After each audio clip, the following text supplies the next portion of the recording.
त्यांची पगडी ही बांधता नाही आली पाईपल्याचा. सर्वांना जय भीम. अरे आवाजच येत नाहीये. सर्वांना जय भीम. मित्र हो, औरंगाबादच्या जीवनामध्ये गेले 2 दिवस अतिशय महत्वाचे आहेत, विचारांचे आहेत. त्याचं कारण शिक्षण आणि सामाजिक क्षेत्राला वाहून घेतलेल्या एका थोर माणसांच्या नावाचं, कर्तृत्वाचं स्मरण करण्यासाठी त्यांच्या मुलाने, नातेवाईकाने, धनंजयने विचार मंथनाचा एक व्यापक असा मोठा कार्यक्रम इथे सुरू केलेला आहे. त्यामुळे मी त्यांना मनापासून पहिल्यांदा धन्यवाद देतो.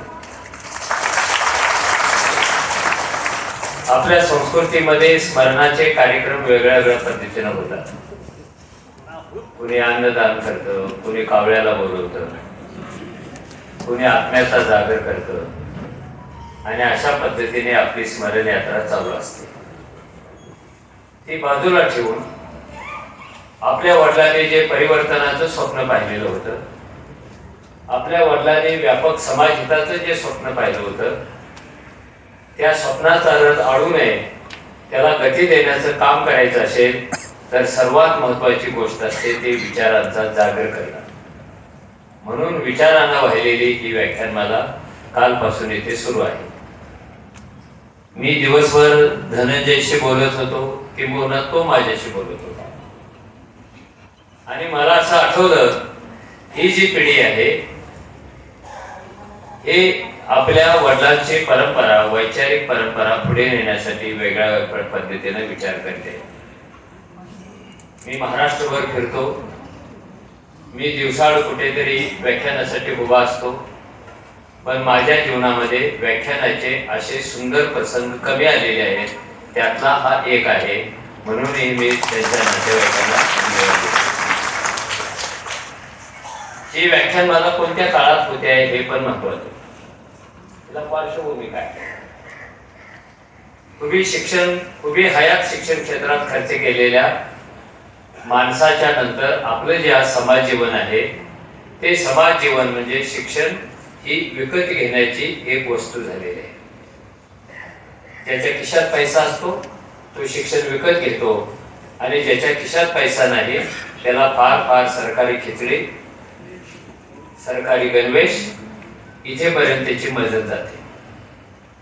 आपल्याला माहितीच आहे की गेल्या वर्षी सरकारने जाहीर केलेलं आहे की महाराष्ट्रातल्या 76,000 शाळा त्या आहेत लाखोमध्ये, पण त्यातल्या 76,000 शाळा टप्प्याटप्प्याने यंदा पुढच्या वर्षी, त्याच्या पुढच्या वर्षी विकल्या जाणार आहेत.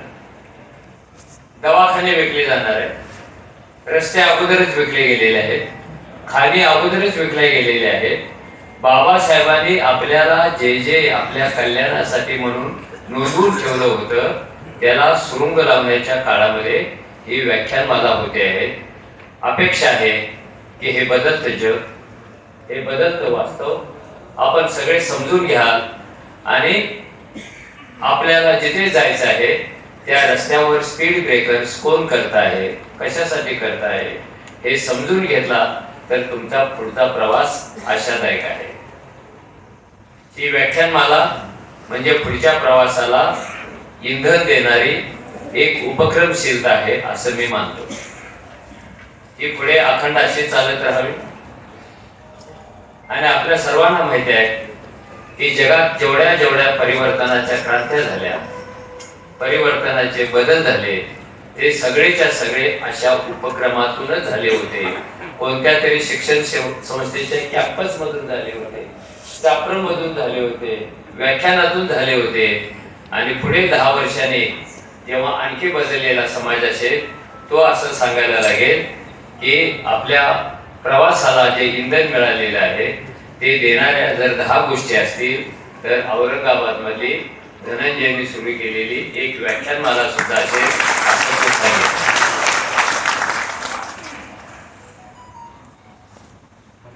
आता मी माझ्या विषयाकडे वळतो.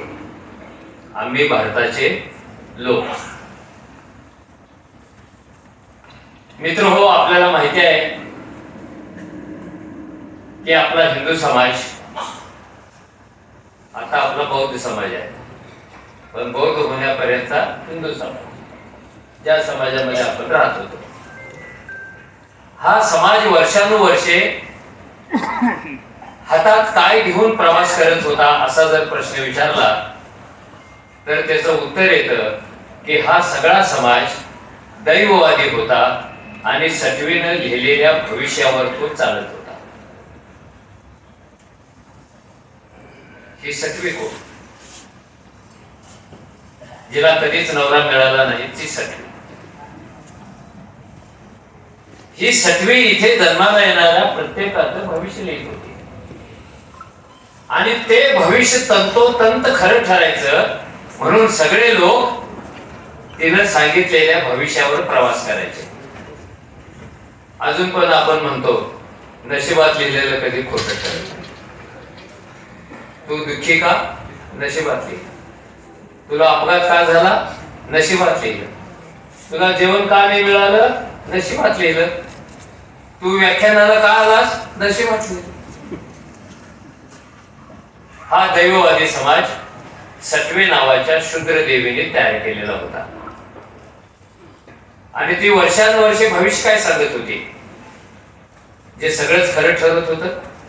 असं कोणतं भविष्य ती सांगत होती की जे कधीच खोटं ठरलेलं नाहीये. ती शाळेत न जाता सुद्धा शाळेसारखं भविष्य सांगत होती. ती कुठली मॉडर्न इंग्लिश स्कूल मध्ये गेलेली नव्हती, पण भविष्य सांगत होती. ती भविष्य सांगायची की या देशात ब्राह्मणाच्या पोटी ब्राह्मण जन्माला येईल. आईला बरोबर ठरायचं आणि ब्राह्मणाच्या पोटी ब्राह्मण येईल. क्षत्रियाच्या पोटी क्षत्रिय जन्माला येईल, क्षत्रिय जन्माला यायचा. महाराच्या पोटी महार जन्माला येईल, ब्राह्मण कधी जन्माला येणार नाही.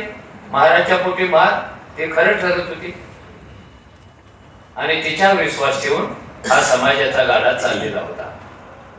सगळ्या देशाचं भविष्य शेकडो वर्षे वर्तवणाऱ्या सटवीला एक गोष्ट कधीच कळली नाही, ती म्हणजे याच देशात महाराच्या पोटी जन्माला येऊन देशाची राज्यघटना लिहिणारा बाबासाहेब नावाचा तरुण जन्माला येईल.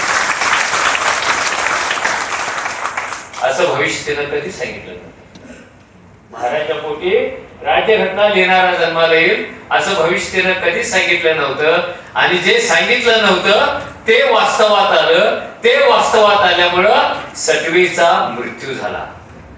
बाबासाहेबांचा जन्म म्हणजे सटवीचा मृत्यू. बाबासाहेबांचा जन्म म्हणजे अंधाराचा मृत्यू आणि उजेडाचा जन्म. त्या बाबासाहेबांनी जी राज्यघटना लिहिली, संपादित केली, सुधारली, ड्राफ्टिंग कमिटीचे चेअरमन म्हणून तिला आकार दिला, त्याच्यात आशय भरला, त्याच्यात परिणामकारकता आणली. त्या राज्यघटनेच्या जन्मापर्यंत आम्ही भारतीय लोक नावाचे शब्द अस्तित्वात नव्हते.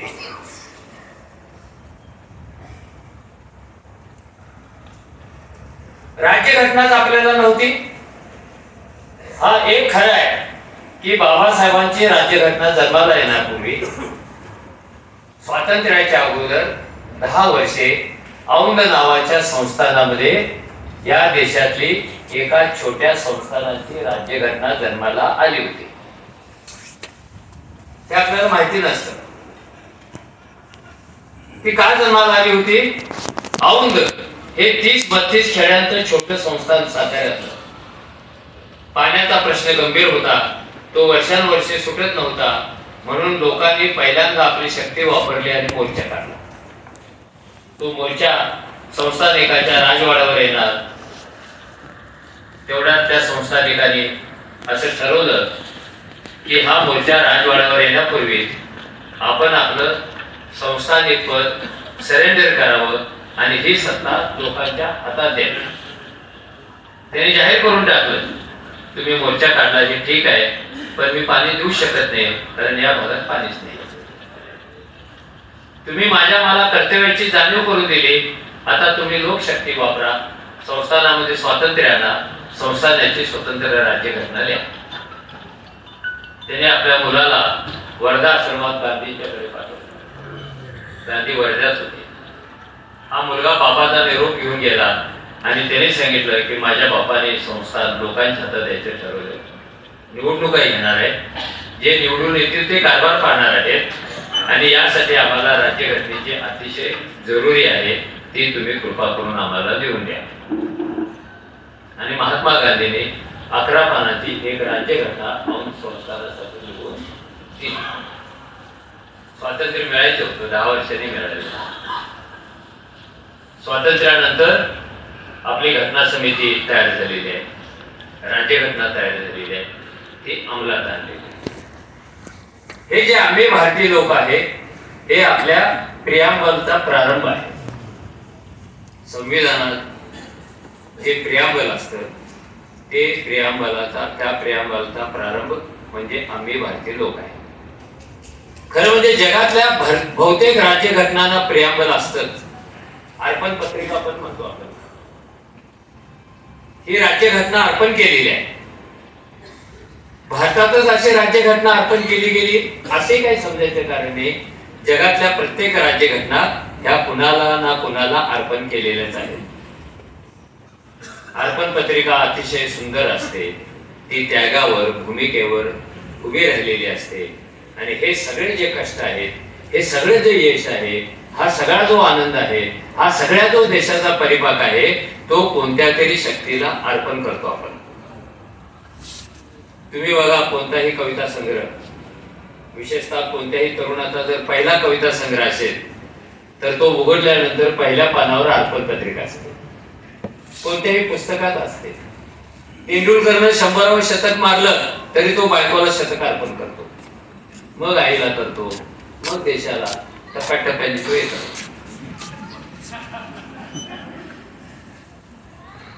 अर्पण ही समूह जीवनातली, मानवी जीवनातली एक श्रेष्ठ भावना आहे. इंग्लंडची राज्यघटना राणीला अर्पण केलेली आहे, फ्रान्सची राजाला अर्पण केलेली आहे. काही देशातल्या राज्यघटना वर बसलेल्या सर्वश्रेष्ठ शक्तिमान परमेश्वराला अर्पण केलेले आहे. काहींनी परमेश्वराने पाठवलेल्या दूताला अर्पण केलेले आहे, काहींनी सरदाराला अर्पण केलेले आहेत.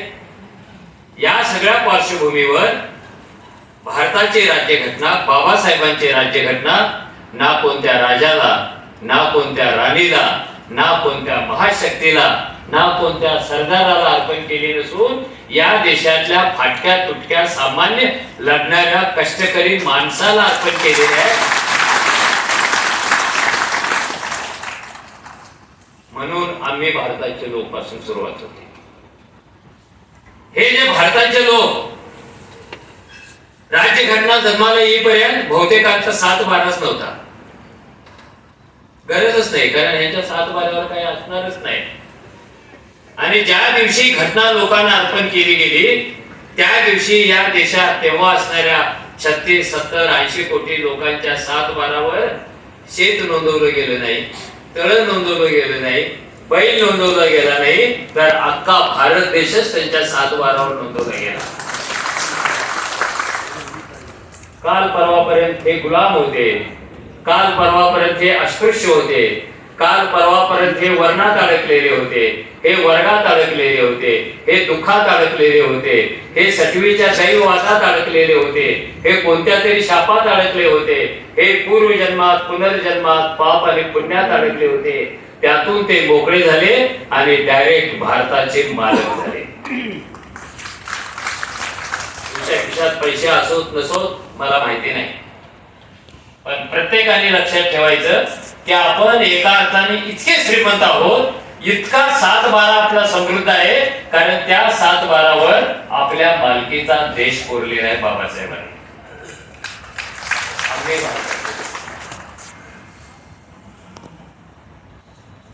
हे आम्ही भारताचे लोक हा शब्दच भारतात नव्हता, कारण भारत नावाचा स्वतंत्र राष्ट्रच नव्हतं. राष्ट्र का नव्हतं? प्रदेशामध्ये हे सगळे लोक विखुरलेले होते. कधी राजेशाही, कधी सरदारशाही, कधी संस्थानशाही, कधी परकीयशाही, हिच्यामध्ये ह्या प्रदेशाचे तुकडे तुकडे तुकडे झालेले होते. आणि भारत जेव्हा स्वतंत्र झाला त्यावेळेला त्या क्षणाला भारताचे 300हून अधिक तुकडे होते. तुकड्यात मी राहतात आणि तुकड्याच्या बाहेर आम्ही राहतात. हे तुकड्यात मी का राहतात? कारण तो तुकड्याचा जो मालक असतो, राजा, तो सरंजामदार, तो इनामदार, तो अजून कोणीतरी, तो पहिल्यांदा आम्हीचे तुकडे करतो, मी बनवतो आम्हीचे. आणि जोपर्यंत तो मी बनवत नाही तोपर्यंत त्याच्या राज्याला सुरक्षितता नसते. एकटा मी काहीच करू शकत नाही. त्यामुळे हे मी भरलेले प्रदेश होते, हे मी भरलेली राज्य होती. इथे आम्ही नावाचा कोणी राहतच नाही. आपल्या देशात आपल्या धर्माने आम्हीचे तुकडे केले आणि आम्हीचे कटपीस मी मध्ये तयार केले. हिंदू धर्मात कधी आम्ही नसतात, मी असतो. त्याला ओळख विचारली तर तो स्वतःची ओळख सांगत नाही, कारण त्याला स्वतःची ओळख नसतेच व्यवस्थेने दिलेली. तो जातीची ओळख सांगतो. तुम्ही कोण? मी महार. तू कोण?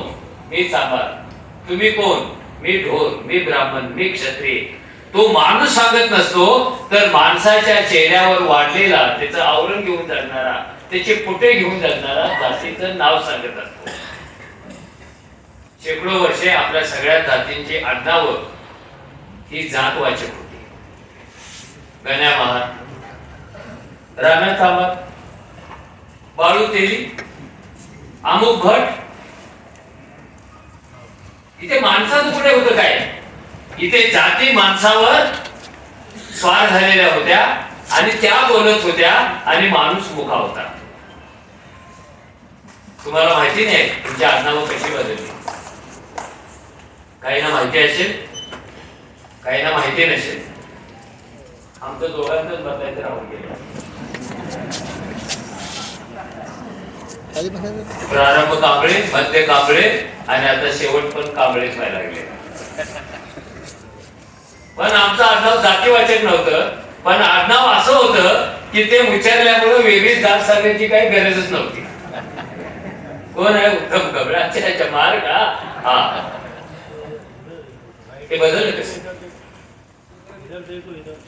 बाबासाहेब मुंबईवरून बेळगावला कारने जात होते आणि कोल्हापूर ओलांडल्यानंतर काही अंतरावर त्यांनी गाडीतून पाहिलं की त्यांच्या स्वागतासाठी हार घेऊन काही लोक उभे आहेत.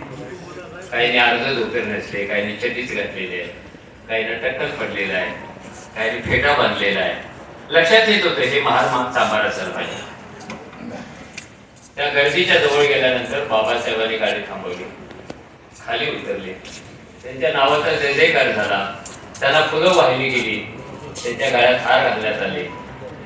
आणि ते सगळे घेतल्यानंतर बाबासाहेबांनी विचारलं, अरे तू कोण रे? हा, आपण गैना महाराज. अरे तू कोण आहेस? मी नान्या मांग आहे. आणि तू कोण आहेस? बाप्या ढोर आहे. बापू नाही, बाप्या. गणू नाही, गण्या. राम नाही, राम्या. हे का आलं होतं की व्यवस्थेने अशी व्यवस्था केली होती की तुमचं नाव उच्चारल्यानंतर तुमची निंदा व्हायला पाहिजे. दागड्या, चिंद्या, उकिरड्या, घोरपड्या, वजड्या. वजडी नावाचा एक अवयव असतो पकड्या. तुम्ही मध्यमवर्गीय झाल्यामुळे फक्त लेग पीस खाता, आणि आपल्याला कळतच नाही. वजडी म्हणजे जनावरांच्या शरीरातली प्रोटीनची बँक असते. ती बँक बाजूला ठेवतो आणि नळ्या गोळा करायला लावतो. लय बेकार काम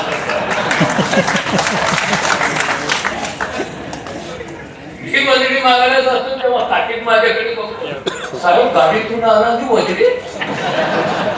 अरे मला पण जगायला ताकद लागते. आणि ती वजडी म्हणजे प्रोटीनची, ऊर्जेची एक बँक आहे. टर्किश टॉवेल सारखी दिसते. असं नका करू, उद्या वजडी मागायला जावं. हे निंदेवाचक आहे. तुमचं नाव घेतले की निंदा व्हायला पाहिजे. तुमचं आडनाव घेतले की जात आली पाहिजे. हे सगळं ऐकून बाबासाहेबांनी एकच वाक्य सांगितलं, अरे जातीवाचक आडनाव वाचून किती दिवस पाळणार, हे किती दिवस स्वतःची स्वतः निंदा करून घेणार. भटा बामणासारखी चकचकीत आडनावं वापरायला लागा, कारण त्यावेळेला आडनावाचं आरक्षण फक्त ब्राह्मणांनीच केलं होतं. 100% आरक्षण त्यांच्याकडे होतं. त्यांची नावं बघा, माधुरी, सरस्वती, छाया, आणि इकडे नावं बघा, गंगी, झिपरी, मुकेरडी, दगडी. हे काय आडनाव धारण करताय तुम्ही? आणि बाबासाहेब निघून गेले आणि हे जे जमलेले लोक होते हे घराकडे न जाता ग्रामपंचायतीत गेले. त्या तलाट्याला सांगितलं, अरे आपल्या बाबासाहेबांनी सांगितले आडनाव बदलून घ्या, चकचकीत करा, बदल आमचे सगळ्यांचे आडनाव. आणि बेळगाव जिल्ह्याच्या इतिहासामध्ये अशी एक क्रांतिकारी घडली चिकोडी तालुक्यात. सदरगा, गरजगा, तमदरगा हे सगळी गा असलेली गावांचा समूह आहे. आणि माझा जन्म तिथल्याच एका गावामध्ये झाला होता. आडनाव बदलली आणि ती काय झाली, महार गायब, चांभार गायब, ढोर गायब, मांग गायब, गोसावी गायब. त्या ठिकाणी कोण आला, कुलकर्णी, देशपांडे, बापट, दीक्षित. ह्या कोणत्याही गावात गेला ना ऋषिकेश, महाराजांचे आडनाव आहे.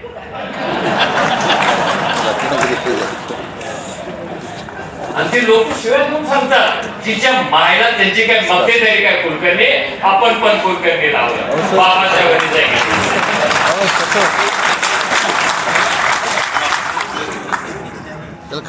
ज्यांच्यामध्ये जाती विभागल्या होत्या, नावामध्ये, आडनावामध्ये, गावामध्ये, चालीमध्ये, व्यवसायामध्ये, आणि सगळ्यांचे तुकडे. राज्यघटना अस्तित्वात येण्यापूर्वी हा आम्हीचा देश कधीच नव्हता. आणि हा आम्हीचा देश नव्हता म्हणून तो इतिहासात वारंवार पराभूत होत होता.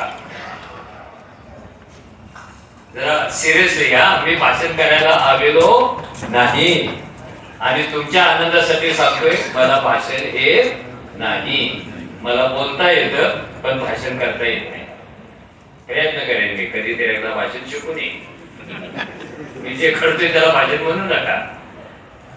आपणच ते केला आपल्याशी संवाद म्हणून बोलायचं आहे. आपण सगळे संवाद करायला इथे जमलेलो आहोत. भारताच्या पराभवाची 2 कारणं आहेत. क्रिकेटची मॅच वगळता भारत युद्धामध्ये कधी जिंकलेला नाही. 2 कारण आहेत. एक कारण, भारत नेहमी युद्धामध्ये आउटडेटेड झालेली शस्त्र वापरत आला. कालबाह्य झाले, गंजलेले. तो शत्रू तलवार घेऊन येणार असेल तर हा काठी घेऊन जायचा. तो भाला घेऊन येणार असेल हा तलवार घेऊन जायचा. तो उंटावरून येणार असेल हा चालत जायचा. तो तोफखाने घेऊन आला हा भाला घेऊन जायचा. तो समाज युद्धात नेहमी पराभूत होतो जो कालबाह्य झालेली शस्त्र वापरतो. आपण कालबाह्य झालेली शस्त्र वापरतो आणि तो समाज पराभूत होतो जो आम्ही होऊन शत्रूला तोंड देत नाही, तो मी होऊन देतो. सैन्य एक असायचं पण तेही जाती जातीत विभागलेलं असायचं. आपल्याकडे आधुनिक तुरुंगामध्ये जे कायद्याला कामं देतात ना, ती जातवाद देतात. 75 वर्षाचं एक चित्र आहे आणि उद्या मुली भाषण करणार. ऐकावं माझं भाषण. कोणता भारत धावतोय, कोणता इंडिया प्रगत होतोय, कोणते भाई बहिणो आणि तुरुंगात जातवाद कामं देतात. बिहारमध्ये, युपी मध्ये. महाराजा कधी असेल साफसफाईचं काम द्या, कुटव्याचं असेल तुरुंगाची शेती करायचं काम द्या, चांभाराचा कैदी असेल कैद्याला चपला शिवायचं काम द्या. व्यवस्थेने हे मीचे असंख्य तुकडे केलेले आहेत. त्याच्यात जात आहे, जातीच्या नावाने तुकडे, धर्म आहे, धर्माच्या नावाने तुकडे, प्रदेश आहे, प्रदेशाच्या नावाने तुकडे, आहार आहे, आहाराच्या नावाने तुकडे, देव आहे, देवाच्या नावाने तुकडे. व्यवस्थेला चॅलेंज देण्याचं काम कोण करतं? आम्ही करतात. पण इथे आम्ही कधी धर्माला यूज दिला गेला. आय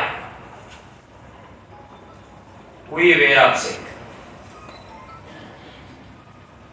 मग जिथे आम्हीच नाही आहे तो देश तर कसा होणार?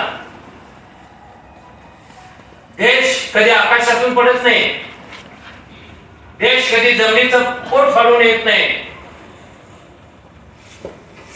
देश कुणी एखादा महान नेता जन्माला घालत नाही.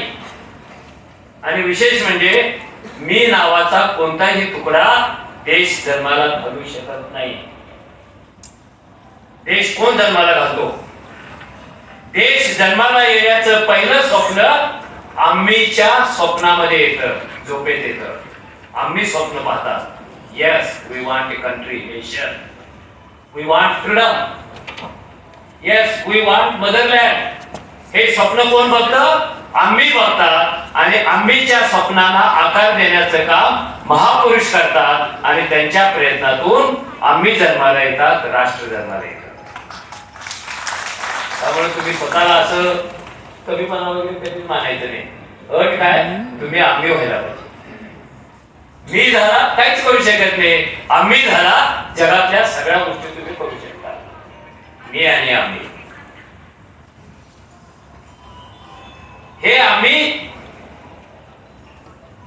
जातीतच नव्हते विभागले तर ह्या सगळ्या मीचा जन्म सगळ्या चमत्कारातून झालेला होता. माहिती थेरीतून जन्म झालेला होता. माहिती थेरी म्हणजे महाशक्तिमान थेरी, पद्धत, मार्ग, रस्ता. हे जे मी जन्माला आले हे नैसर्गिकरित्या जन्माला आले असं कोणी सांगतच नव्हतं. आज पण सांगत नाही, मान्यच करत नाही आपण. MBBSच्या पोरांना पुत्र कामेष्टी यज्ञ 10 मार्कासाठी गेल्या वर्षीपासून आलेला आहे. माहिती थेरी आहे मानवी जन्माची. माहिती थेरी म्हणजे काय? स्त्री पुरुषाशिवाय माणसाला जन्मास घालणारी व्यवस्था, माहिती थेरी. आता जो विज्ञानाचा अभ्यासक होणार आहे आमच्या नाशिकमध्येच विद्यापीठ आहे, त्यांनी पुत्र कामेष्टी यज्ञ शिकायचा 10 मार्कासाठी. सगळं जग देशमुख बेबीकडे निघालेलं आहे. सगळं जग सरोगसी मदरकडे निघालेलं आहे. सगळं जग आता लिव्ह इन रिलेशन कडे निघालेलं आहे. आणि आपला अभ्यास, आपला देश काय सांगतोय? पुत्र कामेष्टी यज्ञ करा आणि लोकांच्यावर उपचार करा. कुणी सांगतो आंबा खाल्ल्यावर पोरगा होतो. माझी आई जिवंत असताना तिने सांगायला पाहिजे होते, चपलीने मारणार. हे सगळं माहिती थेरी आहे. ह्या माहिती थेरीने माणसाचं अवमूल्यन केलेलं होतं. म्हणून मनुस्मृतीमध्ये पुरुष सुक्तात माणसाच्या जन्माची कथा सांगणारे अभंग आहेत, कडवे आहेत.